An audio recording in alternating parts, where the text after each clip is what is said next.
రెండవ వర్తమానంలోనే ప్రార్థన చేసుకుని ముందుకు కొనసాగుతాం. మధ్యలో ఉన్న హారతక్క గారు రెండవ వర్తమానం ప్రార్థన చేస్తారు. తర్వాత వాక్యాన్ని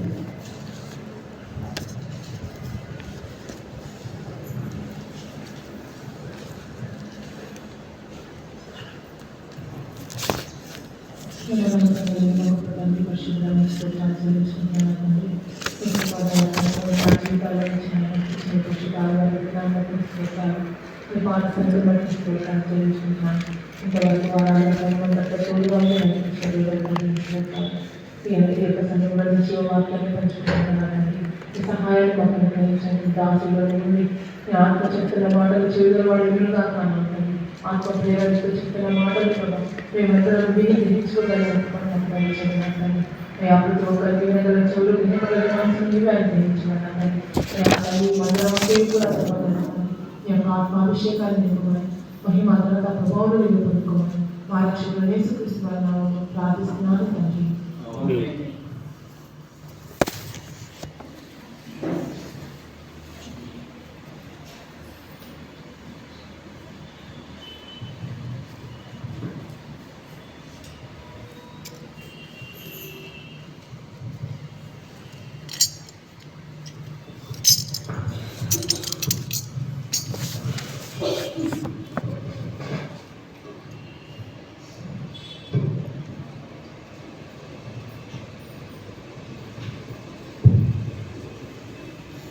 మంచిది. దేవుని యొక్క వర్తమానంలో రెండవ వర్తమానంలో మనం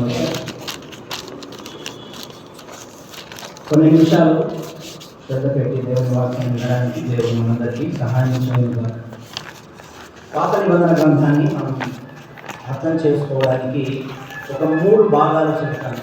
గుర్తుంచుకోండి. పాత నిబంధన అర్థం కావాలి అంటే 3 భాగాలు. మొదటగా బైబిల్ గ్రంథాన్ని తెరవండి. బైబిల్ గ్రంథాల యొక్క పుస్తకాల పేర్లు వరుసగా ఉంటాయి కదా, ఆ పేరు దగ్గర బైబిల్ గ్రంథాల పుస్తకాల పేర్లు వరుసగా ఉండేటువంటి ఒక లిస్ట్ ఉంటుంది కదా, అక్కడికి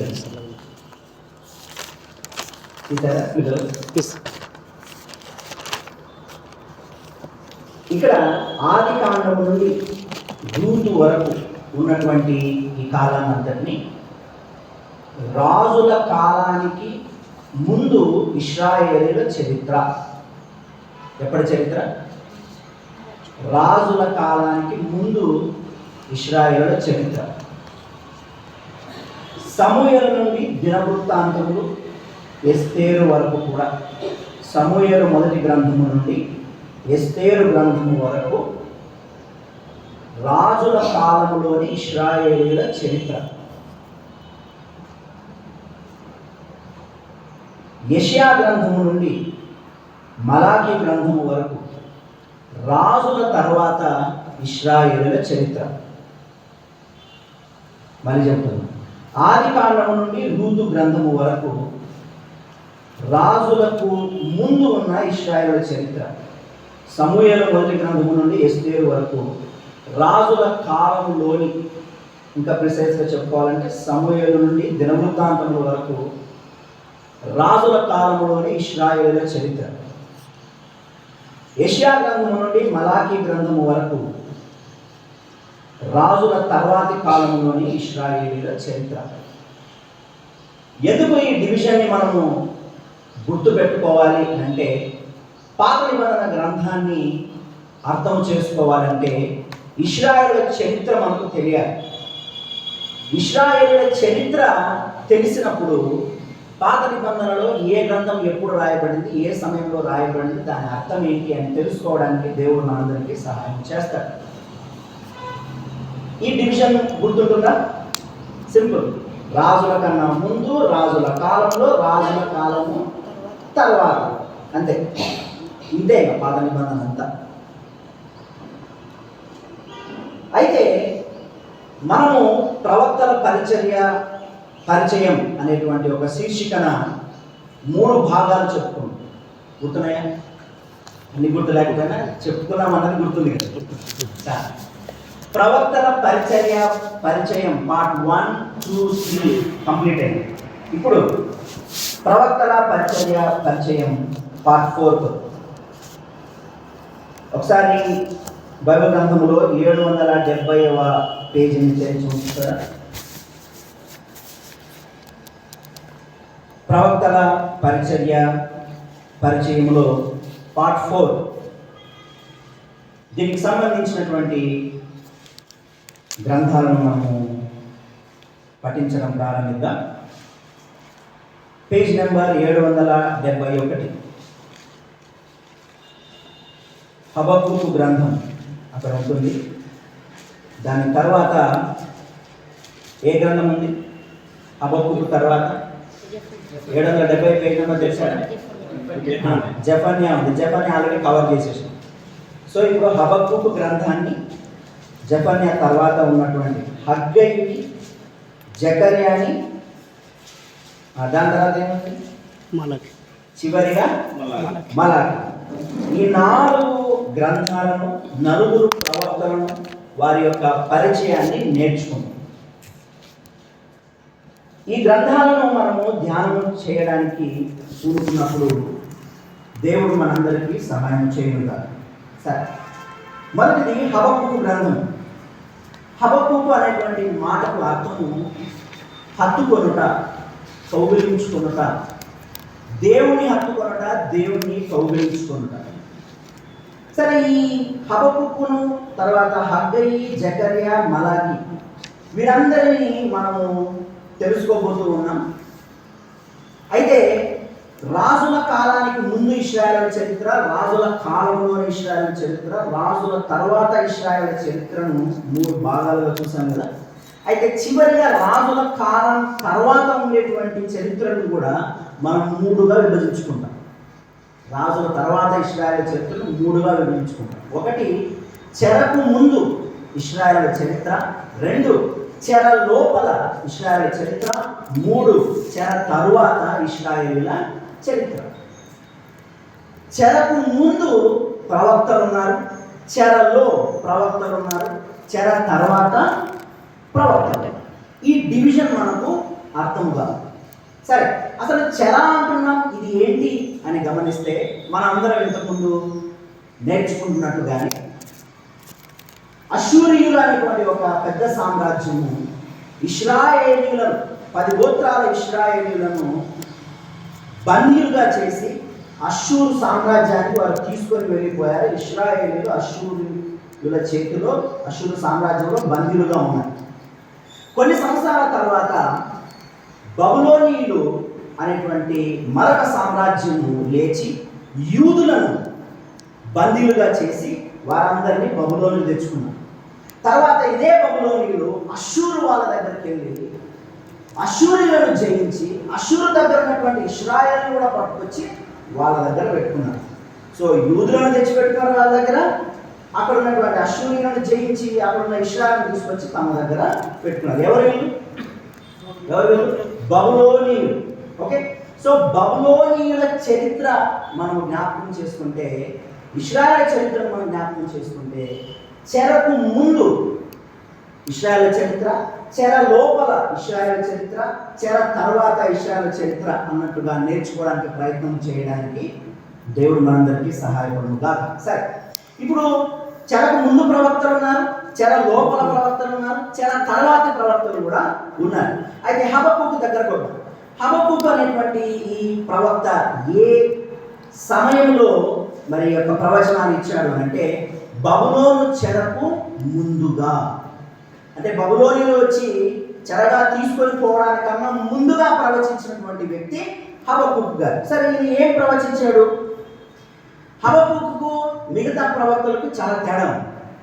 అలా వింటున్నారు? హబక్కూకు మిగతా ప్రవక్తలకి చాలా తేడా ఉంది. ఏంటి తేడా అంటే, మిగతా ప్రవక్తలు ఏం చేస్తారంటే దేవుడు వారికి దర్శనం ఇచ్చి వారికి ప్రత్యక్షమై, ఇదిగో నేను ఈ సంగతి చెప్తున్నాను, పోయి ఇశ్రాయేలులకు చెప్పు అంటే, సరే అష్ట కష్టాలు పడి పాపం ప్రవక్తలు పోయి ఇశ్రాయేలులకు, యూదులకు దేవుడి సమాచారాన్ని అందిస్తున్నారు. అయితే హబక్కూకు మాత్రము దేవుడి నుంచి దర్శనం పొందుకున్న తర్వాత ఇశ్రాయేలు దగ్గరికి వెళ్ళి చెప్పడం కాదు, కానీ అక్కడే నిలబడి దేవుడితో వాదిస్తూ ఉన్నాడు. పర్సనల్గా దీన్ని తీసుకొని హబక్కూకు గారు దేవుడితో వాదిస్తూ ఉన్నారు. అసలు ఆయన చేసినటువంటి పని ఏంటి అనేది జ్ఞాపకం చేసుకున్నాం. హబక్కూకు అనేటువంటి మాటకు ఏమని అర్థము చెప్పుకున్నాం?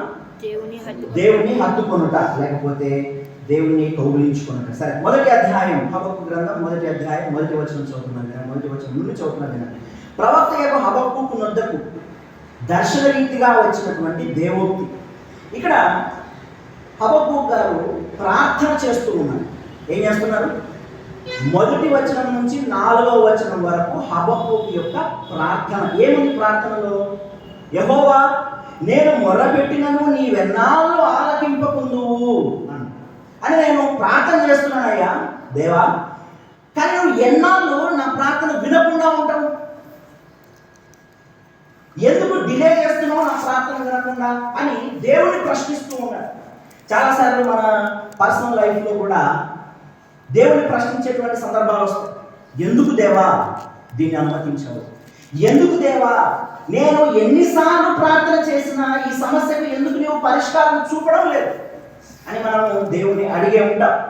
ఈయన కూడా అడుగుతున్నాడు. అయితే ఏ విషయమై ప్రార్థన చేశాడు హబక్కూకు గారు? ఏ విషయమై ప్రార్థన చేశాడు? ఏ ప్రార్థనకు దేవుడు జవాబు ఇవ్వకుండా లేట్ చేశాడు అనే దాన్ని చూద్దాం. 2వ వచనం, యెహోవా, నేను మొర్రపెట్టినను నీవెన్నాళ్ళు ఆలకింపకుందువు, బలాత్కారము జరుగుతున్నదని నేను నీకు మొర్రపెట్టినను నీవు రక్షింపకున్నావు.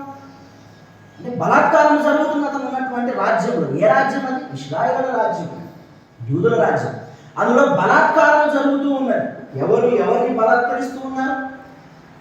మంచి సంపద ఉన్నటువంటి వారు సంపద లేని వారిని ఫోర్స్ చేస్తున్నారు, బలాత్కరిస్తూ ఉన్నారు. తర్వాత, నన్నెందుకు దోషము చూడనిచ్చుచున్నావు? ఈ ప్రవక్త ఇశ్రాయేలు దేశం అలా తిరుగుతూ ఉన్నప్పుడు తన కళ్ళకి ఎక్కడ చూడు దోషం కనిపిస్తూ ఉందట. అంటే ఇశ్రాయేలు ప్రజలు చేస్తున్నటువంటి దోషాన్ని ఈ ప్రవక్త చూసి తట్టుకోలేక దేవుడికి ప్రార్థన చేస్తూ ఉన్నాడు. అడుగుతున్నాను, నన్నెందుకు దోషము చూడనిచ్చుచున్నావు? బాధ నీ వేళ ఊరకయే చూచుచున్నావు. నేను బాధపడుతున్నాను కదయ్యా, వీళ్ళందరూ తప్పు చేస్తుంటే ఇశ్రాయేలీలు, ఎందుకయ్యా ఊకే చూస్తున్నావు? ఊకే చూసుకుంటున్నావని ఏం చేస్తలేవు ఎందుకు నువ్వు అని దేవుని అడుగుతూ ఉన్నాడు. ఇంకా ఏమడిగాడు చూడండి, ఎక్కడ చూసినానో నాశనమును బలాత్కారమును అలపడుచున్నవి, జగడమును కలహమును రేగుచున్నవి. ఎట్లా జరుగుతున్నాయంటే ఇశ్రాయేలు మధ్యలో. ఇదంతా చూసి ప్రవక్త గారు తట్టుకోలేక అడుగుతూ ఉన్నారు. నేను ఎన్నోసార్లు ప్రార్థన చేశాను కదయ్యా, కొట్లాట్లు జరుగుతూ ఉన్నాయి, బలాత్కారం జరుగుతుంది, దోపిడీ జరుగుతుంది, అవమానం జరుగుతూ ఉన్నాయి. ఎన్నిసార్లు ప్రార్థన చేసిన దేవుడు ఎందుకైనా నాకు జవాబు ఇవ్వవు అని హబక్కూకు దేవుని ప్రశ్నిస్తూ ఉన్నాడు. 4వ వచనం, అందువలన ధర్మశాస్త్రం నిరర్థకమై న్యాయం ఎన్నడూ జరగకుండా మారిపోయేను, భక్తిహీనులు వచ్చి నీతి పనులను చుట్టుకొందురు, న్యాయము చెడిపోయి ఉన్నది. హబక్కూకు ఇశ్రాయేలు యొక్క దుస్థితిని చూసి తట్టుకోలేక బాధపడి అనేక సార్లు ప్రార్థన చేసి ఏమయ్యా దీనికి ఒక సొల్యూషన్ ఏయా అని దేవుడు అడుగుతూ ఉన్నాడు. హబక్కూకు గ్రంథాన్ని అర్థం చేసుకోవాలంటే 2 కంప్లైంట్లు హబక్కూకు దేవుని ముందర పెడతాడు. మొదటి కంప్లైంట్ ఇదే. ఎవరి గురించి కంప్లైంట్? ఎవరి గురించి కంప్లైంట్? ఇశ్రాయేలీయుల గురించి కంప్లైంట్ చేస్తున్నాడు. నేను ఆ వీధుల్లో తిరుగుతూ ఉన్నప్పుడు, నేను ఇక్కడ జీవిస్తూ ఉన్నప్పుడు అందరూ చెడిపోయిన స్థితిలో ఉన్నారు. ఎంత ప్రార్థన చేసినా ఎందుకు ఏం చేస్తారు అని అడుగుతూ ఉన్నాడు. ఇప్పుడు దీనికి దేవుడు జవాబిస్తూ 5 నుండి 11 వచనాల్లో దేవుడు ఆయనకు జవాబిస్తాడు. ఆ జవాబులో ఏముందో క్లుప్తంగా చెప్తాను, ఎందుకంటే సమయము సరిపోదు కాబట్టి క్లుప్తంగా చెప్తాను. తర్వాత ఇంటికి వెళ్ళాక చదువుకున్నాను. 5 నుండి 11 దేవుడు ఏమన్నాడంటే, సరే చాలా రోజుల తర్వాత ప్రార్థన చేసిన జవాబు రాకపోతే ఇంకొకసారి చేద్దామని ఆయన ప్రయత్నం చేసినప్పుడు దేవుడు చెప్పాడు, ఇదిగో హబక్కూకు, ఈ ప్రార్థన నేను విన్నాను, నేను చేయబోనని నీకు తెలియజేస్తాను చూడని. ఇదిగో గుర్తుంచుకో, ఈ పాపంలో ఉన్నటువంటి ఇశ్రాయేలీయులను, దుష్టులుగా మారినటువంటి ఇశ్రాయేలును శిక్షించడానికి ఇదిగో చాలా దూరం నుండి నేను బబులోనీయులను రేపుతున్నాను, వారు వచ్చి మీకు బుద్ధి చెబుతారు, మీ ఇశ్రాయేలీయులకు యూదులకు బుద్ధి చెబుతారు అని చెప్పాడు. కంప్లైంట్ చేశాడు, ప్రార్థించాడు, దేవుడు జవాబు ఇచ్చాడు. ఏంటా జవాబు? నువ్వు బాధపడుతున్నావు కదా వాళ్ళని చూసి, ఏం బాధపడదు, నేను బబులోనుని పంపించి వాళ్ళ కథ చేస్తాను అన్నాడు. అయితే దేవుడిచ్చిన జవాబు విన్న తర్వాత హబక్కు కమ్ముదింటాడు. మొదటిది హబక్కు పడినటువంటి కష్టం ఏంటంటే అతను విసిగిపోయినటువంటి హబక్కు మనం మొదటగా గమనిస్తాం. విసిగిపోయాడు ఇశ్రాయేలు యొక్క ప్రవర్తనను బట్టి. అయితే దేవుడిచ్చిన జవాబును బట్టి విస్తుపోయిన హబక్కు ఆశ్చర్యపోయాడు. ఏంటి బబులోనిని పంపిస్తాడు? బబులోనిలు అంటే ఎవరో వారికి బావుగా తెలుసు. వారు నీచులని, వారు క్రూరులని, వారు మనుషులుగా చూసేటువంటి వారు కాదని, బందీలుగా చేసుకున్న వారిని రకరకాలుగా హింసించేటి వారిని వారు అని వీరికి బాగా తెలుసు. ఇశ్రాయేలు హబక్కుకు ఇంకా బాగా తెలుసు. అందుకే అంటున్నాడు 12వ వచనం నుంచి 17వ వచనాన్ని తర్వాత మీరు చదువుకోండి. ఆయన దేవునికి రెండవ కంప్లైంట్ చేస్తాడు. ఫస్ట్ కంప్లైంట్ ఎక్కడ? 2వ వచనం నుంచి 4వ వచనం వరకు ఫస్ట్ కంప్లైంట్. దానికి జవాబు 5 నుంచి 11 వరకు దేవుడు జవాబు ఇచ్చాడు. రెండవ కంప్లైంట్ ఏంటి అని అంటే 12 నుంచి 17 వరకు రెండవ కంప్లైంట్ ఏంటంటే, దేవుడా నేను ప్రార్థన చేసినాను, నువ్వు జవాబు ఇచ్చావు, మంచిది. కానీ నీవు తీసుకున్న ఈ నిర్ణయం ఏంటి? ఇది అసలు నీకు సమంజసమేనా? మా రాజ్యానికి నువ్వు బబులోనుని పంపిస్తున్నావా? వారు క్రూరులయ్యా, వాళ్ళెందుకు పంపిస్తున్నావు? వాళ్ళు దుర్మార్గులయ్యా, వాళ్ళెందుకు పంపిస్తూ ఉన్నావు? నువ్వు ఏదైనా ఉంటే ఏదో ఒకటి మమ్మల్ని మా దగ్గర ఉండి మమ్మల్ని ఏమైనా శిక్షించి ఏమైనా సరి చేస్తావని నేను ప్రార్థన చేస్తే నువ్వేంటి బబులోనుని పంపిస్తాను అని బబులోనీయుల మీద కంప్లైంట్ చేస్తున్నాడు హబక్కూకు గారు. ఈ పర్టికులర్ వచనాలు ఎందుకు అంటే, బబులోనీయులు అంటే ఆనాటి కాలంలో ప్రతి జనాంగానికి భయం, భీతి, వారి మాట వినగానే ఇబ్బంది పడేటువంటి వ్యక్తులుగా, సమాజాలుగా, దేశాలుగా ఉన్నారు ఆ కాలంలో. అయితే హబక్కూకు గారు రెండవసారి కంప్లైంట్ చేసిన తర్వాత దేవుడు అన్నాడు, హబక్కూకు తొందరపడు, నువ్వు ప్రార్థించావు, నేను జవాబు ఇచ్చాను, ఇప్పుడు దాని గురించి మళ్ళీ కంప్లైంట్. సరే కంప్లైంట్ చేశావు, అయితే దానికి నేను సమాధానం చెబుతాను అని.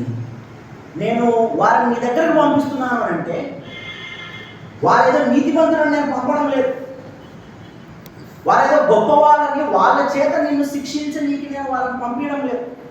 నాకు తెలుసు బబులోనీయులు దుర్మార్గులని, క్రూరులని. మిమ్మల్ని శిక్షించిన తర్వాత నేను మిమ్మల్ని శిక్షించడానికి వీరిని వాడుకుంటున్నా అంతే. అయితే కొన్ని రోజుల తర్వాత ఇదే బబులోనీయులకు నేను తిరిగి శిక్ష వేస్తాను.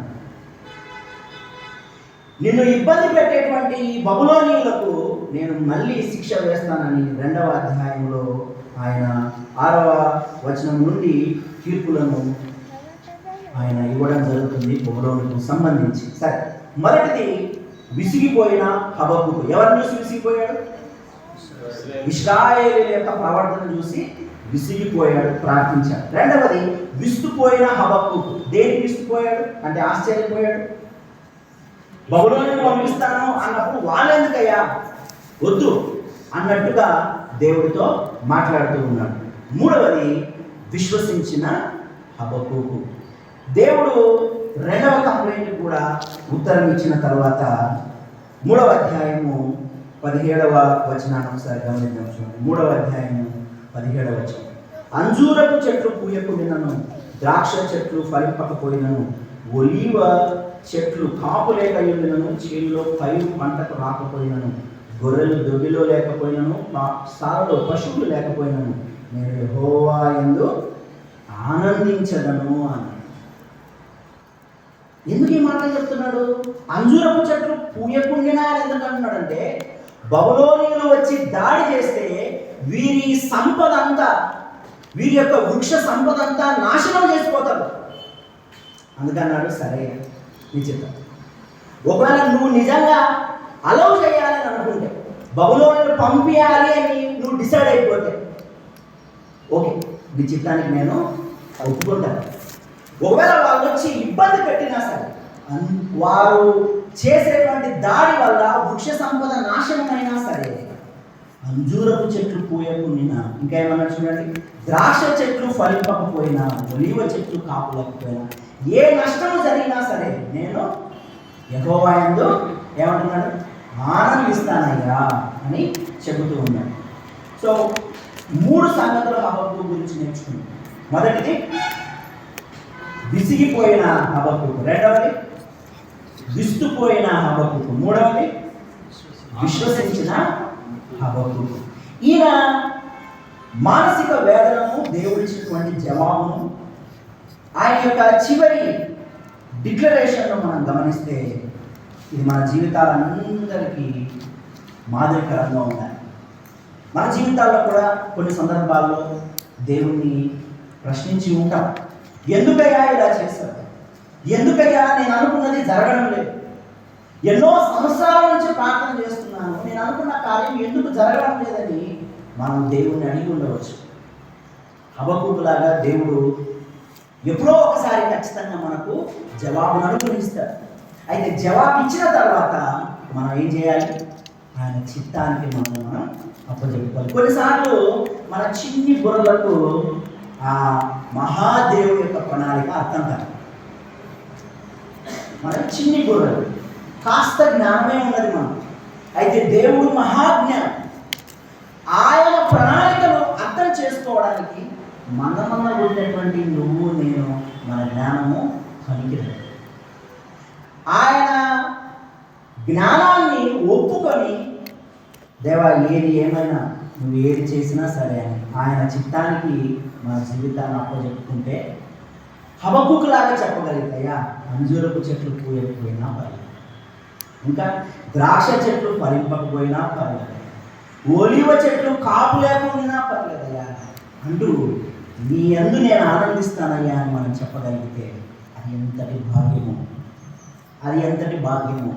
ఆయన చేతికి ఆయన చిత్తానికి మన జీవితాన్ని అప్పచెప్పుకుంటే వినండి, అస్తవ్యస్తంగా ఉన్నటువంటి నేటి స్థితి భవిష్యత్తులో మంచి స్థితిగా మారబోతుంది. ఎటుపోతుందో అర్థం కానటువంటి జీవితాన్ని కలిగి ఉన్నటువంటి ఈనాటి స్థితి ఒక మంచి దశలోకి దిశలోకి దేవుడు తీసుకొని వెళ్ళిపోతాడు ఖచ్చితంగా. అప్పుడు మనం చెప్పవలసినటువంటి మాట 19వ వచనం, హబక్కూకు 3:19, ప్రభువు యెహోవాయే నాకు బలము. ఇక ఎవరి మీద ఆధారపడినా, ఇక ఏది ఆలోచన చేసినా మనలో ఎనర్జీ లాస్ అయిపోతుంది. ఈ జీవితంలో పోరాడాలి, ఈ జీవితానికి సంబంధించిన అనేకమైన పోరాడడంలో మనకు శక్తి కావాలి అంటే మనుషుల వైపు చూస్తే శక్తి రాదు. కేవలం దేవుని వైపు చూస్తే మాత్రమే బలాన్ని మనం పొందుకోగలుగుతాము, మన జీవితాన్ని మనం ముందుకు కొనసాగించగలుగుతాం. 19వ వచనం చెప్తున్న మాట, ప్రభువు యెహోవాయే నాకు బలము, ఆయన నా కాళ్ళను వేడి కాళ్ళ వలె చేయును, ఉన్నత స్థలముల మీద ఆయన నన్ను నడువజేయును. విశ్వసిద్దాం, నేటి పరిస్థితి ఏదైనా భవిష్యత్తులో దేవుడు నన్ను ఉన్నత స్థలంలో ఉంచుతాడు అని నమ్మి ముందుకు కొనసాగి ఆయన చేతికి ఆయన చిత్తానికి మనల్ని మనం ఇచ్చేసుకుంటే అంతా ఆయన చూసుకుంటాం. ఎవరు చూసుకుంటారు? అంతా ఆయన చూసుకుంటాం. ఇట్టి నిరీక్షణ మీకు నాకు ఉండి తీరాలి. హబక్కూకు గారు ఇన్ని రకాలైనటువంటి ఇబ్బందుల్లో ఉండి కూడా ఆయన విశ్వసించాడు. తనకు దేవుడు ఇచ్చినటువంటి దర్శనాన్ని జనులతో ఆయన పంచుకోగలిగాడు. సరే, మొదటిది హబక్కూకు గ్రంథము చెరకు ముందు రాయబడినటువంటి గ్రంథం. ఇప్పుడు 2వ గ్రంథం దగ్గరికి వద్దాం, 2వ ప్రవక్త దగ్గరికి వద్దాం. హగ్గై గ్రంథం 775 పేజ్ నెంబర్. హగ్గై గ్రంథం,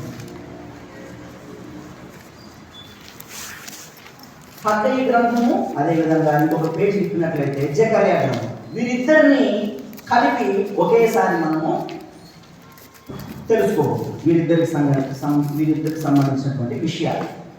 మొదటి చూడండి, హగ్గై 1వ అధ్యాయము 1వ వచనం. రాజైన దర్యావేషు ఏలుబడి 2వ సంవత్సరం 6వ నెల 1వ దినమున ప్రవక్తయకు హగ్గయి ద్వారా, ఇక్కడ ప్రవక్తయకు హగ్గయి అనే పదాన్ని అండర్లైన్ చేసుకుంది. హగ్గయి ద్వారా యూదా దేశం మీద అధికారి షయల్తీయేలు కుమారుడైన జెరుబ్బాబెలు అండర్లైన్ చేసుకుంది. ప్రధాన యాజకుడును యెహోజాదాకు కుమారుడైన యెహోషువ అండర్లైన్ చేసుకుంది. యెహోషువను యెహోవా వాక్కు ప్రత్యక్షమై ఇలాగూ సెలవిచ్చెను అన్నాడు. అనగా హగ్గయి అనేటువంటి ఈ ప్రవక్త ఎవరి దగ్గరికి వెళ్ళి ఇప్పుడు దేవుని సందేశాన్ని వినిపించాలి? ఈ గ్రంథం ఎవరికి ఈ మొదటి అధ్యాయం రాయబడింది అంటే జెరుబ్బాబెలుకు, తర్వాత యెహోషువ. ఈ యెహోషువ వేరు, అప్పుడున్న యెహోషువ వేరు, రాజుల కాలం కన్నా ముందున్నటువంటి యెహోషువ వేరు. ఈ యెహోషువ వేరు. యెహోషువకు యెహోవా వాక్కు ప్రత్యక్షమై ఇలాగూ సెలవిచ్చెనని మనం అక్కడ ఉన్నటువంటి విషయాలు చదువుకుంటాం. సరే, జకర్యా గ్రంథం మొదటి అధ్యాయం మొదటి వచనం కూడా చదువు.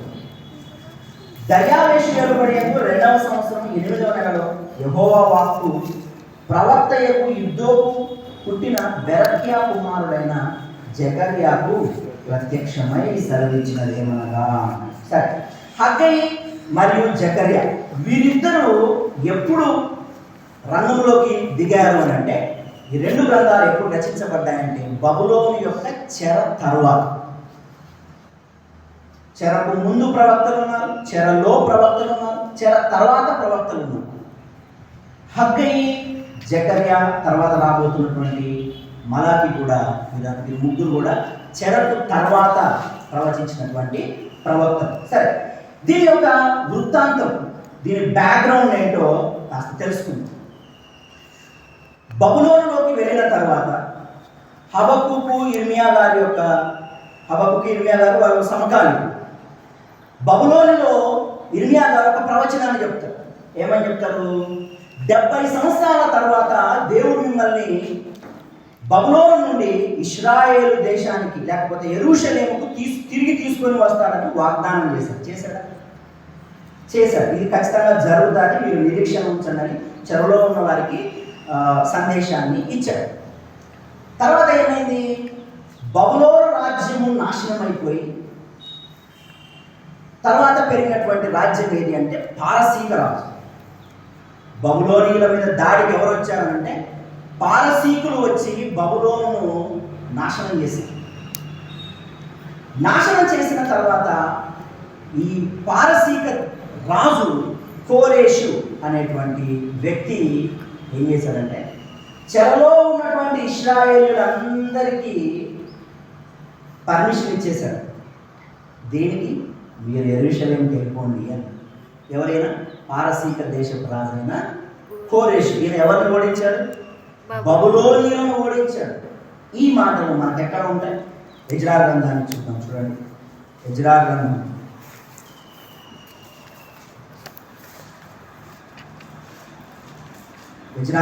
మొదటి అధ్యాయం మొదటి వచనం నేను త్వరగా చదువుతాను. ఎజ్రా గ్రంథం 393వ పేజీ, 393 మొదటి అధ్యాయం మొదటి వచనం. పారసీక దేశపు రాజైన కోరెషు ఏలుబడిలో మొదటి సంవత్సరం ఇర్మియా ద్వారా పలుకబడిన తన వాక్యం నెరవేర్చుట యెహోవా పారసీక దేశపు రాజైన కోరెషు మనస్సును ప్రేరేపించి ఏం చేశారు అంటే 3వ వచనంలో, కావున మీలో ఎవరు ఆయన జనులై ఉన్నారో, అంటే ఇశ్రాయేలుతో ఈ మాట చెప్పమని చెప్పాడు. ఇశ్రాయేలుతో చెప్తున్నారు ఈ మాట. కావున మీలో ఎవరు ఆయన జనులై ఉన్నారో వారు యూదా దేశమందున్న యెరూషలేమునకు బయలుదేరి యెరూషలేములోని దేవుని మందిరమును, అనగా ఇశ్రాయేలుల దేవుడైన యెహోవా మందిరమును కట్టవలెను, వారి దేవుడు వారికి తోడయుండును గాక. ఈ కాంటెక్స్ట్. బబులోనులో ఉన్నటువంటి వారిని పారసీకులు వచ్చి జయించి పారసీక రాజు అయినటువంటి కోరెషు ఏం చెప్పాడు? చెరలో ఉన్నటువంటి మీరు వెళ్ళిపోండి. ఎక్కడికి? యూదాకి వెళ్ళిపోండి. వెళ్ళి ఏం చేయమంటున్నాడు? అక్కడ మందిరాన్ని కట్టమంటున్నాడు. ఇప్పుడు మందిరము మనకు మెయిన్ పాయింట్. మీరు వెళ్ళి మందిరాన్ని కట్టండి, మీకు కావలసినవన్నీ నేను అనుగ్రహించి పంపించేస్తానని రాజు చెప్పి వీరిని పంపించేశారు. ఇప్పుడు ఎవరు ఆ యూదా దేశానికి యెరూషలేము మందిరానికి వెళ్ళి పని ప్రారంభించారు అంటే మొదటి అధ్యాయం 11వ వచనం. ఎజ్రా గ్రంథం మొదటి అధ్యాయం 11వ వచనం. బంగారు వస్తువులను వెండి వస్తువులను అన్ని 5,400 శేష్ బజర్ బబులోను చెరలో నుండి విడిపింపబడిన వారితో కూడా కలిసి వీటన్నిటిని యెరూషలేమునకు తీసుకొని వచ్చును. శేష్ బజర్ అనేటువంటి ఈ వ్యక్తికి పారసీక రాజు అనుమతించి బంగారు వెండి అవన్నీ ఇచ్చి నువ్వు చూసుకోపో అని చెప్పేసి అతన్ని పంపించాడు. తర్వాత జరిగినటువంటి సంభవాలు మనం ఒక్కొక్కటిగా ఆలోచన చేద్దాం. మునుపు జ్ఞాపకం చేసుకున్నవే మరొకసారి తెలియజేస్తాను. ఇక్కడ జెరుబ్బాబెలు మరియు ఈ షేష్బజ్జరు అనేటువంటి ఈ ఇద్దరు వ్యక్తులను ఆధారం చేసుకొని తిరిగి వచ్చినటువంటి యూదులు దేన్ని కట్టాలని ప్రయత్నాన్ని ప్రారంభించారంటే యెరూషలేములో మందిరాన్ని కట్టాలని ప్రారంభించారు. అయితే ఈ మందిరం యొక్క చరిత్ర ఏంటి? ఈ మందిరము వీరు ఎందుకు కట్టాలంటే పాడైపోయింది కదా, నాశనం అయిపోయింది కదా. ఎందుకు నాశనం అయిపోయింది? చెరకన్నా ముందు నెబుకద్నెజరు వచ్చాడు కదా, వచ్చి మందిరాన్ని అంతా నాశనం చేసి అగ్గి పెట్టి మొత్తం తగలబెట్టేశాడు. మొత్తం ఏ రాయి మిగలకుండా సొలొమోను కట్టించినటువంటి ఈ అమోఘమైనటువంటి మందిరాన్ని, సొలొమోను కట్టినటువంటి అద్భుతమైనటువంటి దేదీప్యమానమైనటువంటి ఈ మందిరాన్ని నెబుకద్నెజరు కూలదోశాడు. ఇప్పుడు అది కూలిపోయిన స్థితిలో ఉంది యూదాలోని యెరూషలేములోని మందిరం. ఇప్పుడు ఆ మందిరాన్ని కట్టడానికే మీరు తిరిగి కట్టండి, నన్ను దేవుడు ప్రేరేపించాలని కోరేషు వీళ్ళని పంపిస్తే ఇప్పుడు వచ్చినటువంటి యూదులు, తిరిగి వచ్చినటువంటి యూదులు ఏం చేస్తున్నారు? ఆ మందిరాన్ని ప్రారంభిస్తున్నారు. ఎక్కడ ప్రారంభిస్తున్నారు చూడండి. 3వ అధ్యాయం 8వ వచనం. యెషయా గ్రంథం 3వ అధ్యాయం 8వ వచనం. యెరూషలేములో నుండి దేవుని యొక్క మందిరమునకు వారు వచ్చిన 2వ సంవత్సరము 2వ నెలలో షయల్తీయేలు కుమారుడైన జెరుబ్బాబెలును, యోజాదాను కుమారుడైన యేషువయు చెరలో నుండి విడిపింపబడి యెరూషలేమునకు వచ్చిన వారందరూ పని ఆరంభించి అన్నారు. చెరలో నుండి వచ్చినటువంటి వారు ఏం చేస్తున్నారంట? పని ఆరంభించి 20 సంవత్సరం మొదలుకొని 10 ఏళ్ళు గల లేవీయులను యెహోవా మందిరం యొక్క పనికి నిర్ణయించింది. సరే వినండి. ఇప్పుడు పడిపోయినటువంటి ఆ మందిరాన్ని, నెబుకద్నెజరు చేత కూలదోయబడినటువంటి ఆ మందిరాన్ని మీరు ఏం చేస్తున్నారు? తిరిగి కడుతున్నారు. ఎక్కడి నుంచి కడుతున్నారంటే పునాదుల నుండి కడుతున్నారంట. కారణం ఏంటో తెలుసా? పునాదులను సైతం కాల్చివేశారు నెబుకద్నెజరు. పునాదులను సైతం లేపగొట్టేశారు నెబుకద్నెజరు. సరే, ఇప్పుడు వీరు చెర నుండి వచ్చినటువంటి వీరు మందిరాన్ని పునర్నిర్మించడానికి ప్రారంభించారు. ఎన్ని రోజులు లేదా ఎన్ని సంవత్సరాలు ఈ యొక్క మందిరాన్ని వారు పునర్నిర్మాణాన్ని ప్రారంభించారంటే 2 సంవత్సరాలు పునాదులు వేస్తూనే ఉన్నారు. ఎన్ని సంవత్సరాలు? 2 సంవత్సరాలు ఈ మందిరానికి పునాది వేశారు. కొంతవరకు గోడల వరకు కట్టుకుంటూ వచ్చారు.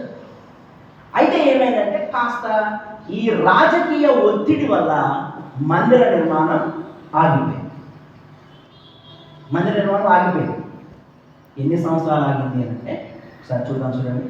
4వ అధ్యాయం యెషయా గ్రంథం 4వ అధ్యాయం 24వ వచనం చదువుతాం. యెషయా గ్రంథం 4వ అధ్యాయం 24వ వచనం. యెరూషలేములో నుండి దేవుని మందిరం పని నిలిచిపోయాను.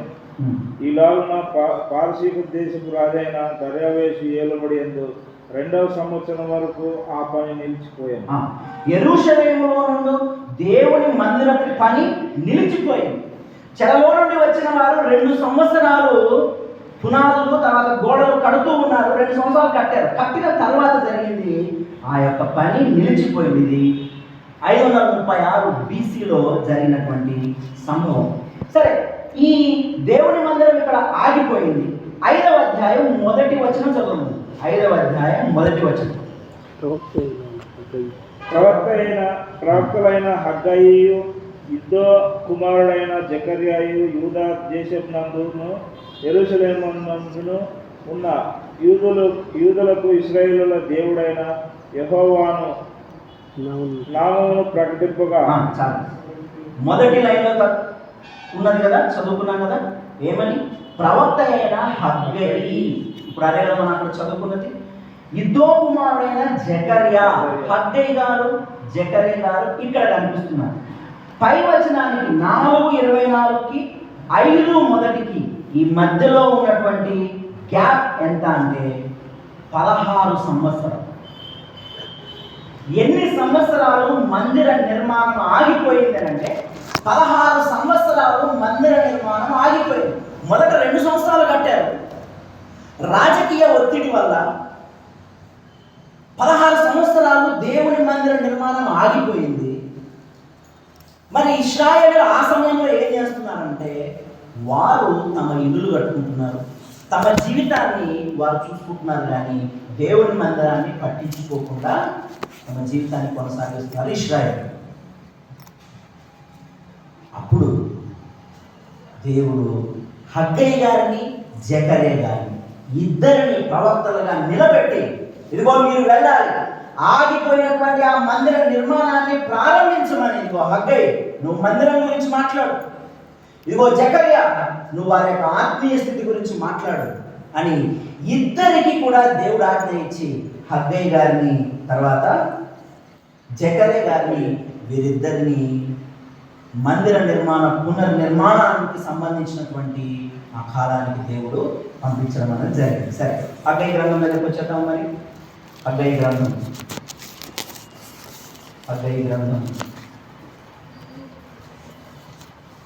775 పేజీ. హగ్గై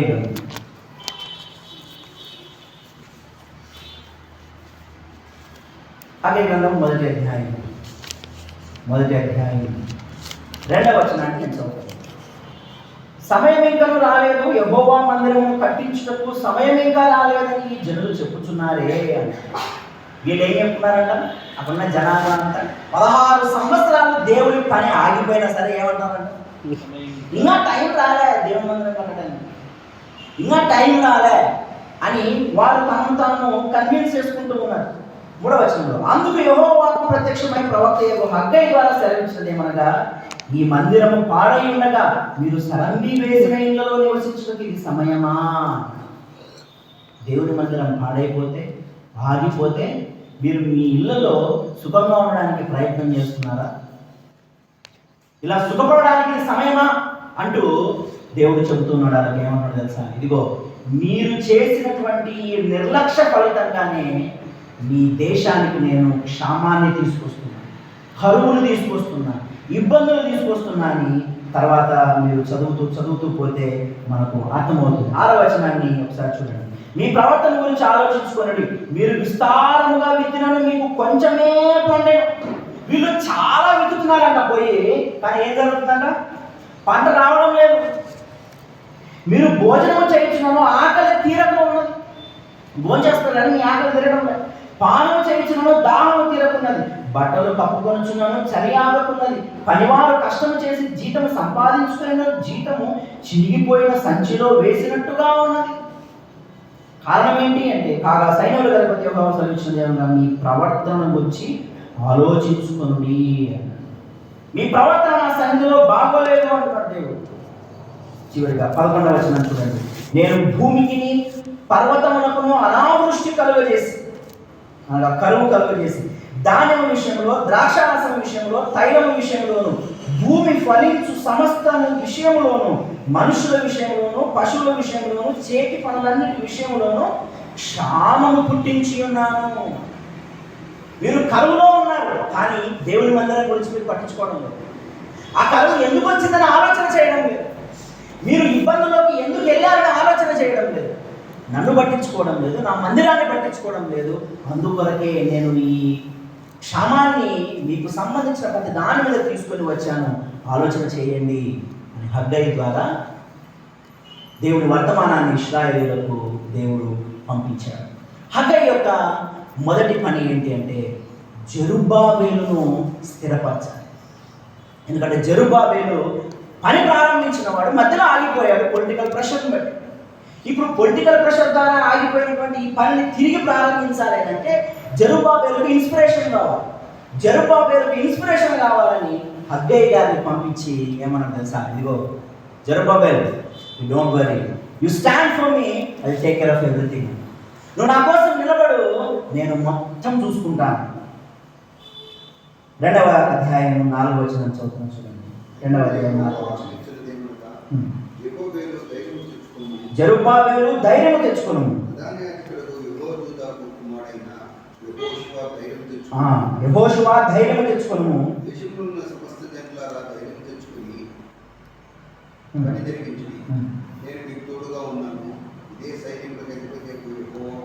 చాలా. సో యెహోషువకు జెరుబ్బాబెలుకు దేశంలో ఉన్న వాళ్ళందరికీ దేవుడు ఇస్తున్నటువంటి భరోసా ఏంటంటే ధైర్యం తెచ్చుకొని మీరు నిలబడండి, నేను చూసుకుంటాను అంటున్నాడు.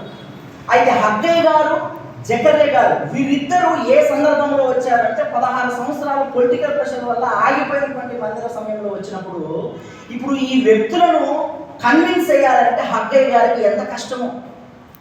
ఎందుకంటే పొలిటికల్ ఇన్వాల్వ్మెంట్ ఉన్నప్పుడు ఎవరు కూడా మందిర నిర్మాణాన్ని మళ్ళీ స్టార్ట్ చేయడానికి వారెవరికి ధైర్యం లేదు. ఎందుకంటే మళ్ళీ పారసీక రాజు వచ్చి ఏమైనా చేస్తాడేమో మనల్ని, మనటి వరకు చెరలో ఉన్నాం, మనమనే వచ్చినాం, మళ్ళీ ఎందుకు మనం పట్టుకొని మళ్ళీ తీసుకొని పోతాడేమో, అప్పుడు బబులోని చెరలో ఉన్నాం, మళ్ళీ పారసీకపు చెరకి వెళ్ళిపోతాం మేము, వద్దు అన్నట్టుగా పొలిటికల్ ప్రెషర్కి భయపడి వారు అక్కడే ఉన్నటువంటి స్థితిలోనే ఉండి మందిర నిర్మాణానికి వారు తిరిగి ప్రయత్నం చేయకపోతే దేవుడు చెప్పాడు, అన్నీ నా చేతిలో ఉన్నాయి, సమస్తము నా చేతిలో ఉంది, రాజులు, రాజ్యాలు, అధికారాలు, బలము, శక్తి అన్నీ నా చేతిలో ఉన్నాయి. జెరుబ్బాబెలు భయపడకు, పని ప్రారంభించు అన్నాడు. యెహోషువ భయపడకు, పని ప్రారంభించు, ప్రజలారా భయపడకండి, పని ప్రారంభించండి అని చెప్పాడు. వారు చెప్పిన తర్వాత అక్కడ ఉన్నటువంటి జెరుబ్బాబెలు గారు, తర్వాత యెహోషువ గారు, ప్రజలు ధైర్యం తెచ్చుకొని వారు పనిని ప్రారంభించారు. అయితే వీరిని కన్విన్స్ చేయడం హగ్గై గారికి చాలా కష్టతరమైనటువంటి వ్యవహారంగా ఉండింది. అయినా సరే తనకు దేవుడు అప్పగించినటువంటి పనిని చేయడానికి హగ్గై గారు, జకర్యా గారు ప్రయత్నం చేశారు. హగ్గై గారు మందిరాన్ని మెయిన్ పాయింట్గా పెట్టుకొని మాట్లాడారు. జకర్యా గారు వారి యొక్క ఆత్మీయ స్థితిని మెయిన్ పాయింట్గా పెట్టుకొని మాట్లాడడం జరిగింది. జకర్యా గ్రంథం దగ్గర కొంచెం చూడండి. జకర్యా గ్రంథం 1వ అధ్యాయం 3వ వచనం నేను త్వరగా చదువుతాను వినండి. జకర్యా గ్రంథం 1వ అధ్యాయం 3వ వచనం. కాబట్టి నీవు వారితో ఇట్లను, సైన్యములకు అధిపతి యెహోవా సెలవిచ్చినదేమనగా, మీరు నా తట్టు తిరిగిన యెడల నేను మీ తట్టు తిరుగుతుందని సైన్యములకు అధిపతి యెహోవా సెలవిచ్చుచున్నాడు. మందిరం హగ్గై గ్రంథంలో మెయిన్ పాయింట్ అయితే జకర్యా గ్రంథంలో మెయిన్ పాయింట్ ఏంటంటే మీరు నా తట్టు తిరగాలి. మందిర నిర్మాణం జరుగుతుంది, అయితే భౌతిక మందిర నిర్మాణం కాదు, శాశ్వత మందిర నిర్మాణం కొరకై జకర్యా గారికి దేవుడు సందేశాన్ని ఇచ్చి పంపించాడు. మీ హృదయాలను నా తట్టు తిప్పండి అని అడుగుతున్నాడు. కేవలము భౌతిక సంబంధమైన మందిరాన్ని పట్టుకోవడం మాత్రమే కాదు సుమా, ఆత్మ సంబంధమైన మందిరం విషయంలో కూడా మీరు బాధ కలిగి ఉండాలి, బాధ్యత కలిగి ఉండాలి అని చెబుతూ ఉన్నాడు. హగ్గై గారికి, జకర్యా గారికి వీరిద్దరికి ఉన్నటువంటిది ఏంటంటే పొలిటికల్ ప్రెషర్లో ఉన్నటువంటి వారిని దేవుడి వైపు తిప్పడం అన్నది చాలా చాలా కష్టతరమైనటువంటి పని. తర్వాత మనం గమనిస్తే కొంతమంది వృద్ధులు ఉన్నారండి. ఎప్పుడు ఏ కాలంలో? వీరు ఉన్నటువంటి కాలంలో కొంతమంది వృద్ధులు ఉన్నారు. వీరు పని ప్రారంభించిన తర్వాత, పునర్నిర్మాణం ప్రారంభించిన తర్వాత ఆ మందిరాన్ని చూసి ఏడుస్తున్నారు. వృద్ధులు ఏడుస్తున్నారు. ఎందుకు ఏడుస్తున్నారా వీళ్ళు? ఎందుకు ఏడుస్తున్నారంటే ఈ వృద్ధులు సొలొమోను కాలంలో ఉన్నటువంటి మందిరాన్ని చూసిన వారు. సొలొమోను కాలంలోని మందిరము చాలా పెద్దది, దేదీప్యమానంగా బంగారుతో, వెండితో ఎంత ఘనంగా అంటే అంత ఘనంగా కట్టించారు. అయితే ఇప్పుడు జెరుబ్బాబెలు, యెహోషువ వీళ్ళు పూనుకొని వీళ్ళు పునర్నిర్మిస్తున్నప్పుడు అంత సైజులో లేదు, కానీ కాస్త సైజు తగ్గింది. వీరు అనుకుంటున్నటువంటి వైభవం తగ్గింది. దాంతో వృద్ధులు ఏం చేస్తున్నారంటే ఏడుస్తుంది. ఏడ్చి ఇట్లనైనా మనం మందిరం కట్టుకునేది, ఎలాంటి మందిరం ఎలాగైపోయింది కదా అని వారు వృద్ధులైనటువంటి వారు ఏడుస్తూ ఉన్నప్పుడు దేవుడు చెప్పినటువంటి వాగ్దానాన్ని ఒకసారి చూద్దాం. చూడండి, దేవుడు వారికి ఇచ్చినటువంటి వాగ్దానం. జకర్యా గ్రంథం 4వ అధ్యాయం 6వ వచనం.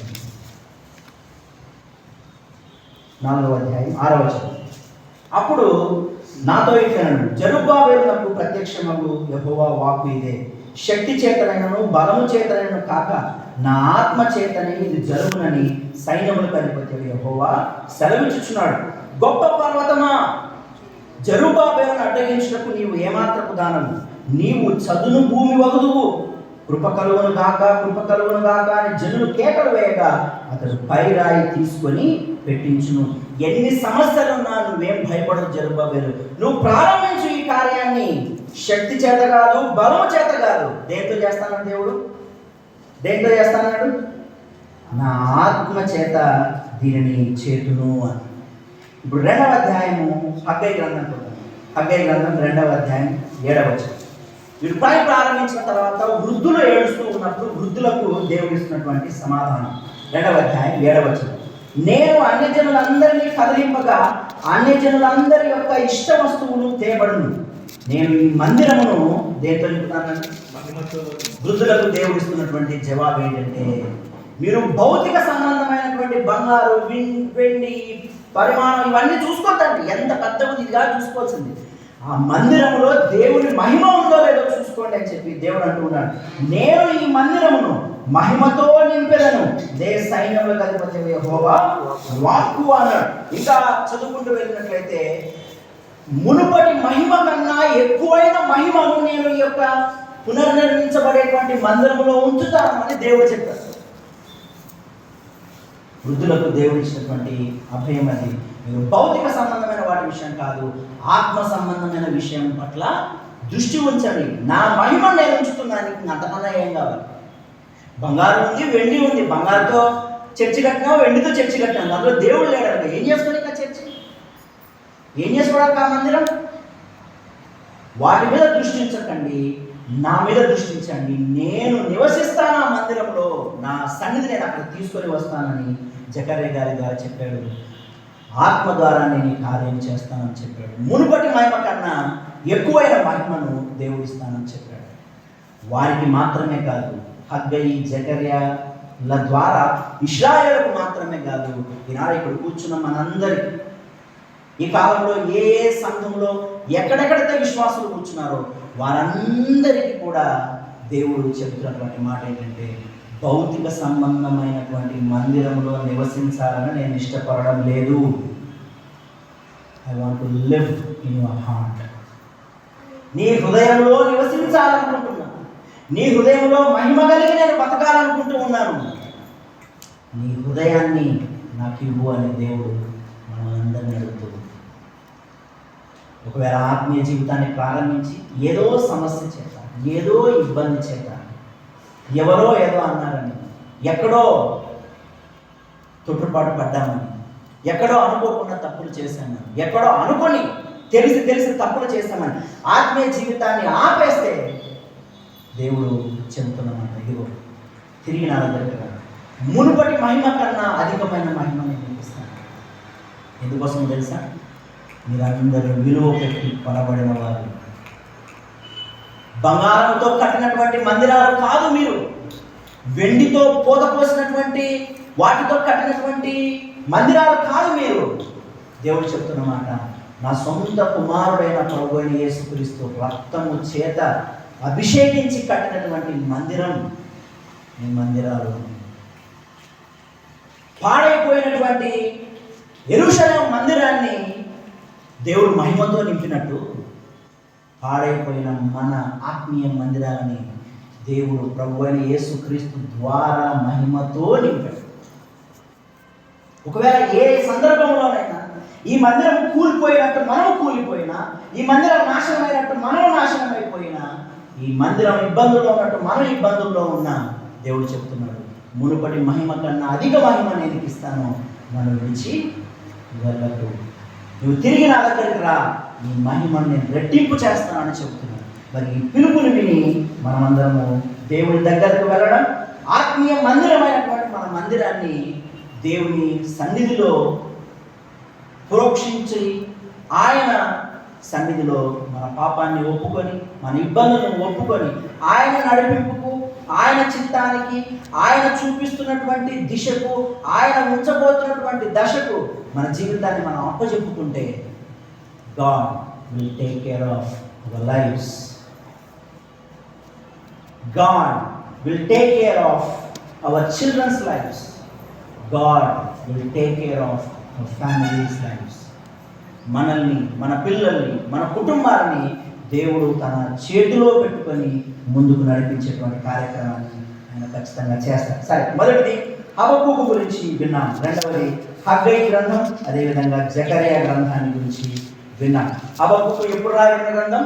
చెరకు ముందు ఉన్నటువంటి ప్రవక్త చేత రాయబడినటువంటి గ్రంథం. హగ్గయి, జకర్యాలు చెర తర్వాత రాయబడినటువంటి గ్రంథాలు. మెయిన్ పాయింట్ ఏంటి? హగ్గయి గ్రంథంలో మందిర నిర్మాణం, జకర్యా గ్రంథంలో ఆత్మీయ మందిర నిర్మాణం. సరే, చివరిగా పాత నిబంధనలోని చివరి గ్రంథం దగ్గరకు వద్దాం. పాత నిబంధనలోని చివరి గ్రంథం మలాకి గ్రంథం దగ్గరకు వద్దాం. మలాకి గ్రంథం కూడా బబులోను చెర తర్వాత రచించబడినటువంటి గ్రంథమే. అయితే మలాకికి సంబంధించినటువంటి బ్యాక్గ్రౌండ్ మనము ఆలోచన చేసినట్లయితే, ఇప్పుడు మనం నేర్చుకున్నటువంటి హగ్గయి ప్రవక్త గారు ఉన్నారు కదా, జకర్యా గారు ఉన్నారు కదా. హగ్గయి గారికి, జకర్యా గారికి, మలాకికి మధ్య ఉన్నటువంటి టైం గ్యాప్ ఎంత అంటే అక్షరాల 100 నుండి 120 సంవత్సరాలు. హగ్గయి, జకర్యా, మలాకి, ఈ ముగ్గురులో హగ్గయి, జకర్యాకు, ఈ మలాకి గారికి మధ్య ఉన్న సమయం ఎంత అంటే 100 సంవత్సరాలు. అంటే హగ్గయి గారు మందిర పునర్నిర్మాణం, జకర్యా గారు ఆత్మీయ మందిర పునర్నిర్మాణం, ఈ రెండింటి కోసం ప్రయాసపడినటువంటి కాలానికి, మలాకి కాలానికి 100 సంవత్సరాల టైం గ్యాప్ వచ్చింది. ఇప్పుడు ఈ టైం గ్యాప్లో ఏం జరిగింది అంటే కొత్త తరం వచ్చింది. ఏమొచ్చింది? కొత్త. దేవుడేమో మలాకిని పంపించాడు. మలాకి పంపించి, ఇదిగో మలాకి పోయి నా తరఫున ప్రవచించు అని చెప్తే, ఎవరి దగ్గర పోవాలి మలాకి గారు? ఎవరి దగ్గర పోవాలి? కొత్త తరం దగ్గరకు వెళ్ళాలి. వెళ్ళి ఏం చేయాలి? వారిని దేవుని వైపుకు తిప్పాలి. మలాకి గారు అనుభవిస్తున్నటువంటి బాధ ఇక్కడ ఏంటంటే, కొత్త తరము జిగులా ఉంది, కొత్త తరము కొరకరానికి కొయ్యలా తయారైంది, కొత్త తరము మింగుడు పడని గింజలా తయారైంది. కారణం ఏంటంటే, నువ్వు ఏమన్నాడో ఎదురుస్తున్నావు, నువ్వు ఏమన్నా చెప్పు దాన్ని ఎదురు మాట్లాడుతున్నారు. మలాకి గ్రంథము చెర తర్వాత రాయబడినటువంటి గ్రంథములో కొత్త తరం లేచింది. కొత్త తరం లేచినప్పుడు వాళ్ళ యొక్క వైఖరి దేవుని పట్ల ఎలా ఉంది, దేవుని మందిరం పట్ల ఎలా ఉంది అని అంటే విన్నాం. మలాకి గ్రంథములో ఉన్నటువంటి ఈ యవనస్తులు వీరంతా కూడా బబులోను చెర గురించి ఏ మాత్రము అవగాహన లేనివారు. విన్నారు కానీ దాని అనుభవపూర్వకంగా తెలుసుకోలేనివారు. మందిరాన్ని గురించినటువంటి పూర్తి బాధ్యత లేనివారు. మందిరం యొక్క ప్రాముఖ్యత తెలియనటువంటి వారు. అబ్రహాము, ఇస్సాకు, యాకోబుల కుమారులుగా పిలువబడుతున్నారు కానీ అబ్రహాము యొక్క విశ్వాసం గురించి తెలియదు, ఇస్సాకు యొక్క విశ్వాసం గురించి తెలియదు, యాకోబు యొక్క విశ్వాసం గురించి వీరికి తెలియదు. కొత్త తరము తెలుసుకోవడానికి ప్రయత్నం చేయలేదు. ఒకవేళ పాత తరం వారు వీరికి చెప్పినప్పటికీ ఇక్కడ జరుగుతున్నది ఏంటి అని అంటే, వీరందరూ కొత్త తరం కాబట్టి ఎదురాడేటువంటి మనస్తత్వం కలిగినటువంటి వారుగా ఉన్నారు. చూడండి. మొదటి అధ్యాయం మలాకి గ్రంథము మొదటి వచనం నుంచి నేను చదువుతున్నాను. ఇశ్రాయేలు గురించి మలాకి ద్వారా పలుకబడిన యెహోవా వాక్కు. యెహోవా సెలవిచ్చినది ఏమనగా, నేను మీ ఎడల ప్రేమ చూపి ఉన్నాను. ఎవరితో మాట్లాడుతున్నాడు? నెక్స్ట్ జనరేషన్తో మాట్లాడు. నేను మీ ఎడల ప్రేమ చూపి ఉన్నాను. అయితే మీరు ఏమంటున్నారు? ఏ విషయమందు నీవు మా ఎడల ప్రేమ చూపితివి అందరూ. అలా చెప్పగానే వెంటనే కౌంటర్ చూడండి. ఎట్లా చూపించినావు ప్రేమ చూపుతున్నాను అని అడుగుతారు. ఎదురు ప్రశ్న వేస్తున్నారు. 6వ వచనాన్ని చూద్దాం. 6వ వచనం చివరి మాట చదువుతుంది. 6వ వచనం చివరి మాట. అని సైన్యంలో కలిపితే యెహోవా మిమ్మల్ని అడగగా, ఏమి చేసి నీ నామమును నిర్లక్ష్య పెట్టివని మీరందరూ. మీరు నా నామాన్ని నిర్లక్ష్య పెట్టారంటే ఏం చేసినాము? నిజంగా ఎట్లా నిర్లక్ష్య పెట్టారని చెప్పు అని అంటారు. ఎవరిని? మలాకి గారిని దేవుడిని ప్రశ్నిస్తున్నారు వాళ్ళు. 7వ వచనం. నా బలిపీఠం మీద అపవిత్రమైన భోజనం మీరు అర్పించు, ఏమి చేసి నేను అపవిత్ర పరిస్థితి మీరందరూ. బలిపీఠం మీద ఏం చేస్తున్నారంట? పవిత్రమైన బలులు ఏర్పాటు చేస్తున్నారంట. అట్లా చేయకూడదురా, తప్పురా అంటే అట్లయితే తప్పదు, మేము ఎప్పుడు తప్పు చేయలేదే అని మాట్లాడుతున్నారు. ఇంకా చూడండి, మలాకి గ్రంథం 2వ అధ్యాయం 17వ వచనం. 2వ అధ్యాయం 17వ వచనం. నేను ముగిస్తున్నాను 5 నిమిషాలు. మీ మాటల చేత Hmm. మీరు యెహోవాను ఆయాస పెట్టుచు మాటల చేత యెహోవాను ఆయాస పెట్టుచు. దేని చేత ఆయనను ఆయాస పెట్టుచున్నామని మీరు అడుగుతున్నారే. దేవుడు ఇబ్బంది పడుతున్నాడు, ఆయాస పడుతున్నాడు, మేము ఏం చేసినామని దేవుడు ఇబ్బంది పడుతున్నాడు అంటున్నారు. దుర్మార్గులు యెహోవా దృష్టికి మంచివారు, వారి యందు ఆయన సంతోషపడును. లేక న్యాయకర్తయగు దేవుడు ఏమాయను అని చెప్పుకొనుట చేతనే మీరు ఆయనను ఆయాస పెట్టుచున్నారు. చాలా. సో దేవునిని ఆయాస పెట్టేటువంటి తరము మనం ఇక్కడ గమనించినట్లయితే మలాకి గారు చాలా ఇబ్బందులు పడుతూ వారికి ప్రవచిస్తూ ఉన్నారు.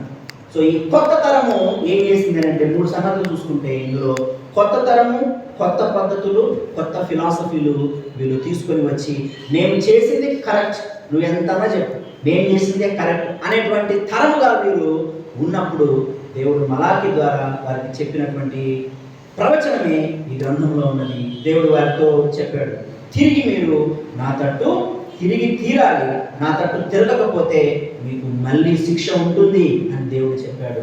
చెప్పినట్టే చేశాడు. ఏం చేశాడు తెలుసా? మలాకి గ్రంథం తర్వాత దాదాపు 400 సంవత్సరాలు దేవుడు మాట్లాడాడు. It's called as silent period of God. 400 సంవత్సరాలు కొత్త నిబంధన మత్తయి సువార్త వచ్చేంత వరకు దేవుడు ప్రభువైన యేసుక్రీస్తు మాట్లాడలేదు. యోహాను వచ్చేంత వరకు మాట్లాడలేదు. ఎందుకంటే మాట్లాడినప్పుడు నిర్లక్ష్యం చేసింది ఆ తరం. అందుకే దేవుడు నేను మాట్లాడను అని వారి నుండి దూరంగా వెళ్ళిపోయాడు. ఈరోజు వీరి ద్వారా మనం నేర్చుకోవాల్సింది ఏంటంటే దేవుడు మాట్లాడేటప్పుడు మనల్ని మనం సరి చేసుకోకపోతే దేవుడు మన నుండి దూరం వెళ్ళిపోయాడంటే మనకి ఏ దిక్కు ఉండదు. గుర్తుపెట్టి దేవుడు మాట్లాడినప్పుడు ఆయన మాటలు విన్నాం, దేవుడు హెచ్చరిక చేసినప్పుడు సరి చేసుకున్నాం, దేవుడు ఉత్సాహపరిచినప్పుడు ఉత్సాహాన్ని సంపాదించుకొని ఎట్టి స్థితిలో ఉన్న తిరిగి దేవుడి దగ్గరకు వచ్చేటువంటి ఆత్మీయ స్థితిలోకి మనం రాగలిగితే దేవుడు ఖచ్చితంగా నిన్ను నన్ను ఆశీర్వదించి మనలందరినీ పరలోక రాజ్యాన్ని తీసుకునేటువంటి దారిలో ఖచ్చితంగా ఆయన ఉంచుతాడు. దేవుడు ఈ వాక్యాన్ని ఆశీర్వదించుకున్నాం. తల వచ్చండి, కళ్ళు మూసుకొని ప్రార్థన చేస్తాం.